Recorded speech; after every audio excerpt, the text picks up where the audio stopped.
ତ ଅନୁଗୁଳ ଜିଲ୍ଲା ଛେଣ୍ଡିପଦା ବନାଞ୍ଚଳ ବାଗଡ଼ିଆ ବଜାରରେ ବୁଲୁଛି ଦନ୍ତା ହାତୀ ଗଜେନ୍ଦ୍ର ଓରଫ ରାଜୁ।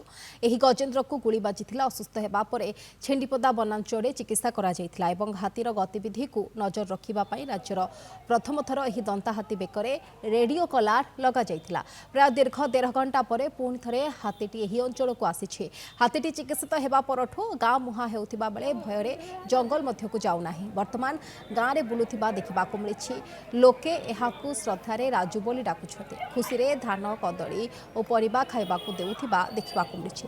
ହାତୀ କାହାକୁ ଆକ୍ରମଣ କରୁନଥିବାରୁ ବର୍ତ୍ତମାନ ହାତୀ ମଣିଷ ବିବାଦ ନୁହେଁ, ଯୋଡ଼ି ହୋଇଛି ସମ୍ପର୍କ। ତେବେ ହାତୀକୁ ଏପରି ଖାଇବାକୁ ଦେବା ଅନୁଚିତ। ହାତୀଟିକୁ ତୁରନ୍ତ ସ୍ଥାନାନ୍ତର କରି ସୁରକ୍ଷିତ ସ୍ଥାନକୁ ନେବା ଉଚିତ ବୋଲି କହିଛନ୍ତି ବନ୍ୟଜନ୍ତୁ ବିଶେଷଜ୍ଞ। ଏନେଇ ଅଧିକ ଆଲୋଚନା କରିଛନ୍ତି ଆମ ଛେଣ୍ଡିପଦା ପ୍ରତିନିଧି ଅଜିତ ଧଳ। दीर्घ 1 मास परे पुणी थरे आसी गजेन्द्र हाथी जहाँकि राजू नाम विशेष भाव परिचित।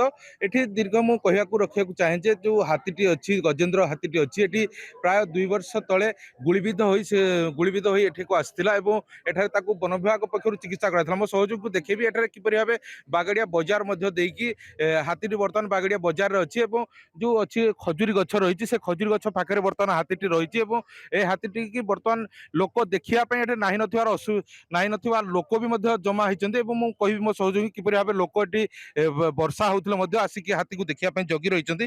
ଆଉ ଏଠି ମୁଁ କହିବି ଆମ ପାଖରେ ଅଛନ୍ତି ବନ ବିଭାଗର ଫରେଷ୍ଟର ମଧ୍ୟ ଅଛନ୍ତି। ମୁଁ ତାଙ୍କ ସହିତ ପ୍ରତିକ୍ରିୟା ନେବି ଏବଂ କହିବି ମ୍ୟାଡାମ ଏ ଯୋଉ ହାତୀଟେ ଅଛି କେତେ ଦିନ ହେଲାଣି ଏଠିକି ଆସିଲାଣି ଛେଣ୍ଡିପଦା ବନାଞ୍ଚଳକୁ ଆସିଲାଣି ଏବଂ ହାତୀର ବର୍ତ୍ତମାନ କଣ ରହିଛି ସ୍ଥିତି? ସାର୍ ଦେଖନ୍ତୁ କଣ୍ଢେଇଗୋଳାରୁ ହାତୀ ଥିଲା ସେ ଏଇ ହାର୍ଡଲି 2-3 ଦିନ ହେଲା ଆସିଛି। ଆମେ ତା ଉପରେ କଡ଼ା ନଜର ରଖିଥିଲୁ। ସେ ମଧ୍ୟ ଦେବଗଡ଼ ଏରିଆକୁ ଯାଇଥିଲା। ତାପରେ ସେ ରିସେଣ୍ଟ କାଲି ରାତି ସୁଦ୍ଧା ଆସିଛି ସରପାଳ ଗାଁକୁ। ଆମେ ରାତି ଯାକ ଡ୍ୟୁଟି କରିକି ଆମର ମାନେ ଲକ୍ଷ୍ୟ ଥିଲା କ'ଣ ହାତୀ ବାଗଡ଼ିଆ ମାର୍କେଟକୁ ନ ଆସୁ, କିନ୍ତୁ ଯେହେତୁ ସେ ଗୋଟେ ମୁଭମେଣ୍ଟ ଏରିଆ କରି ଯାଉଛି, ଲୋକ ବି ଟିକେ ଇଚ୍ଛୁକ ଅଛନ୍ତି ଦେଖିବା ପାଇଁ। ସେ ମାର୍କେଟ ଉପରକୁ ଆସିଛି, ତେଣୁ ଆମେ ଚାହୁଁଛୁ ସେ ସୁରକ୍ଷିତ ସହିତ ଆମେ କେମିତି ତାଙ୍କୁ ଜଙ୍ଗଲକୁ ପୁଣି ଡ୍ରାଇଭ୍ କରିଦେବୁ। देखो हाथी को से सुरक्षित भाव किपरि जंगल को नहीं छाड़े कहते आम पाखे आउ जड़े अच्छा समाजसेवी अच्छा कौन कह आज्ञा हाथी जो देखुं आज बागड़िया बजार देखुं आपको नहीं कौन कह आज्ञा?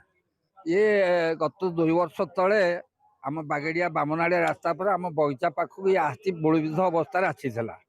से आसीला बेले लोक भयभीत होते कि हाथी क्या किसी करूना किंतु फॉरेस्ट डिपार्टमेंट ताको आनी एठी पाखरे सेवा शुश्रूषा कले एवं से दिन हाथी मनीष को भय करूनी मनीष पाखक गले ये करूनी किंतु ये भय लगुच कारण केतबू से बुली पड़ो एवं जो टाइप खाद्य लोक दौरान एत धान दौरान से खाई भी पारुनी किंतु ता शरीर मत बेस सुस्थ अच्छी किंतु देखले भय लगुच ताकू जदियो फॉरेस्ट डिपार्टमेंट पुलिस समस्त मिसिकी निगरानी रखुंट किंतु सी जदि जंगल भितर जाई तार प्राकृतिक परिवेश भितर जीव एवं सब हाथी ताठार शिखे कारण ये गोटे अति सामाजिक हाथी मुझे भावुची सका देखिली किंतु हाथी गाँ भीतर को पशि आसी आमको भयभीत लगुच जेहेतु जंगली हाथी किंतु जंगली हाथी हिसाब से आमको भयभीत लगुच गाँ भीतर पशि आसी